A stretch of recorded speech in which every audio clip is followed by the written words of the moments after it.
bonsoir les amis JC, donc Canal Olympien, pour vous faire le débriefing donc, du match entre l'OM et Nice.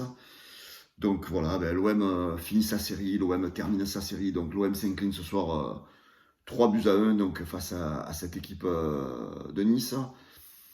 Que dire de cette défaite? On a l'impression que chaque fois qu'on a l'occasion de devoir gagner un match pour enfin mettre le trou au classement, d'avoir un matelas, jamais on le réussit. Donc moi, qu'est-ce que j'ai envie de mettre en titre de cette défaite? J'ai envie de mettre comme une évidence. Parce que c'est vrai que quand tu vois la compo de départ, tu te dis comme une évidence. Voilà, je vais vous dire pourquoi comme une évidence. Donc moi qui aime bien Tudor, je trouve que ce soir tu as fait trop de changements. Trop de changements dans cette compo, avec des nouveaux joueurs, avec des joueurs qui sont, me semble, plus haut niveau de jouer d'entrée. Après, ce n'est que mon opinion, hein. Donc la compo qu'avait choisi Tudor, donc Lopez dans les buts, Balerdi, Gigot, Mbemba, bon voilà, jusque-là, rien à dire, hein. C'était une logique, on va dire, assez classique avec donc, la suspension de Bailly. Donc sur les côtés, donc Tavares, Klos, voilà, rien d'anormal à ce niveau-là. Après, tu me mets Guendouzi, Rongier au milieu, donc je comprends pas pourquoi tu me déstabilises ce milieu entre Verretou et Rongier. Alors certains vont dire, oh là, c'est pour faire souffler pour le match de Paris, mais bon, c'est quand même un match important, Nice. Hein, Nice, c'est un match qu'il fallait gagner. Donc là, on a déstabilisé quand même notre milieu qui domine les équipes adverses à chaque fois. Donc là, tu me mets Guendouzi, Rongier, donc quelque part, on a quand même déstabilisé le bloc du milieu. Après, tu me mets Payet à gauche, hein, parce que bon, tu mets Payet. Alors, est-ce que tu mets Payet parce que tu as envie de le mettre, ou est-ce que tu mets Payet par rapport à la pression des supporters qui ne comprennent pas pourquoi Payet est titulaire? Après, tu mets Under à droite et tu mets le petit Vitinha dans de mauvaises conditions. Tu le fais débuter un match. Donc, dans un gros match comme ça, tu mets Vitinha accompagné de Payet et compagnie. Donc, pour moi, tu n'as pas mis Vitinha dans de bonnes conditions. Ce soir, tu dors. Alors moi, ce que j'ai à dire, voilà. Dimitri Payet, hein, c'est sûr, on le respecte. Hein. C'est un joueur de l'OM qui a rendu des services à l'Olympique de Marseille. Je sais qu'il y a plein de supporters qui l'adorent. Hein.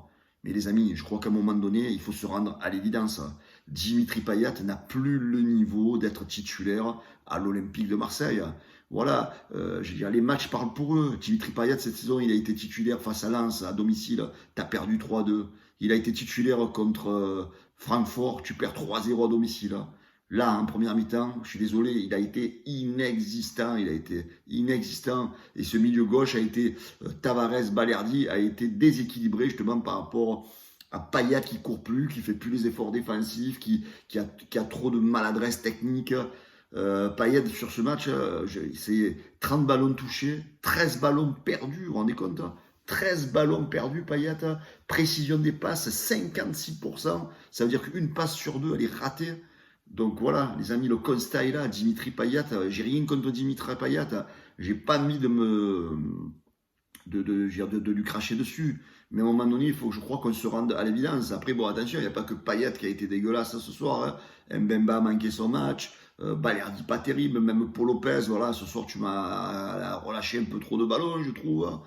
Voilà, Thunder, tu as été inexistant. Voilà, donc en deuxième mi-temps, donc comme il s'appelle, Tudor, il a essayé de réagir en réajustant un petit peu, en essayant de mettre des titulaires. Hein, donc voilà, à la 46e d'entrée, il sort Payet, il fait rentrer Sanchez. Après, tu sors le petit Vitinha, je suis pas d'accord, moi je l'aurais laissé sur le terrain. Hein. Donc tu sors Vitinha et tu mets Malinowski. Après, à 20 minutes de la fin, tu sors Kolasinac, tu fais rentrer Kolasinac, tu sors Bemba, tu sors Rongier, tu fais rentrer Verretou. Et à la fin, donc, tu fais rentrer Unai un peu trop tard, à mon avis, donc à 8 minutes de la fin.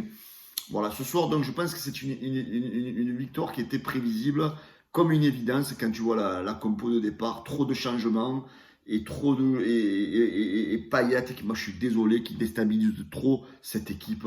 Quand il est sur le terrain, tu joues à 10,5 contre 11, je suis désolé, parce qu'il ne fait pas les efforts défensifs, il cavale moins. Donc à un moment donné, les amis, il va falloir se mettre à l'évidence que Payet n'a plus le niveau d'être titulaire dès le début dans un match. C'est pas pour rien que Tudor le fait jouer 15 minutes, 20 minutes. Je crois qu'il faut pas en demander plus. Hein. D'ailleurs, quand vous regardez les statistiques du match, donc sur la globalité du match, tu as une possession à 57% contre 43%. Tu tires 22 fois au but, eux 14.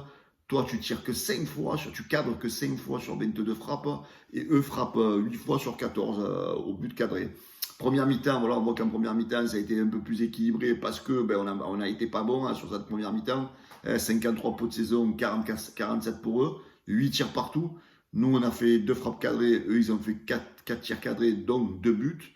Et sur la deuxième mi-temps, donc quand il a changé un peu les choses, donc avec la Sanchez qui a amené beaucoup de possibilités, bon, il a manqué des occasions, mais Sanchez, pour moi, il est meilleur que Payet, les gars. Vous allez vous dire ce qu'il veut à son âge. Eh bien, les passes, c'est dans les pieds. Il mène de la rapidité dans le jeu, malgré son âge, chose que Payet ne fait plus, les gars. Je suis désolé.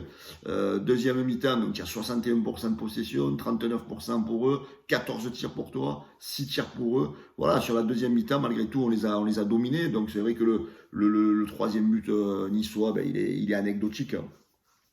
Voilà, je pense que ce soir, ben, on s'est écroulé sur cette première mi-temps. C'est ce qui nous coûte la défaite ce soir. Donc, si on avait eu une équipe un peu plus équilibrée sur cette première mi-temps, on aurait pu maintenir ce score. Voilà, je pense que Tudor a pris beaucoup de risques sur la compo de la première mi-temps. Vitinha, c'était un bon choix pour moi, mais il fallait pas l'associer avec Payet, il fallait le mettre avec Sanchez. Voilà, donc ça aurait été plus facile pour le jeune. Là, tu le mets dans des conditions très difficiles. Voilà, bon après, voilà, on va pas critiquer. Hein. Bon, voilà, c'est une série qui s'arrête. Hein. Bravo à nos joueurs, on va continuer à les encourager. On est toujours deuxième, on croit toujours en eux. Mais voilà, donc on se rend compte qu'il y a des joueurs qui n'ont plus trop leur place. Voilà. Il faut être honnête. Et même que c'est des joueurs qu'on aime, que ça fait des années qu'ils sont à l'OM, hein. Bien sûr, je parle de Dimitri Payet, les gars. Je veux pas la câbler. Mais voilà, il faut se rendre à l'évidence des choses. Donc là, tu perds ce match, tu es toujours dans le coup, hein, donc tu es toujours second. Donc bravo aux supporters hein, qui ont acclamé les joueurs à la fin du match. Bravo les gars. Il ne faut pas les pénaliser. Donc ben, ça peut arriver de perdre un match. Ça arrive à tout le monde. Donc voilà, donc on va repartir de plus belle. Mercredi, on reçoit Paris en coupe. On espère ben, que cette défaite va leur permettre d'avoir un électrochoc et de nous sortir un gros match en Coupe de France mercredi au Vélodrome. Voilà les amis, ben voilà, on a perdu. Fallait bien que ça arrive un jour. Hein, fallait bien que ça arrive un jour. On va pas se laisser abattre pour ça. Voilà, je vous souhaite à tous ben, une bonne fin de week-end et allez l'OM malgré tout. Hein, comme on dit, allez l'OM dans la victoire et comme dans la défaite les gars. Allez, ciao, bonne soirée à tous.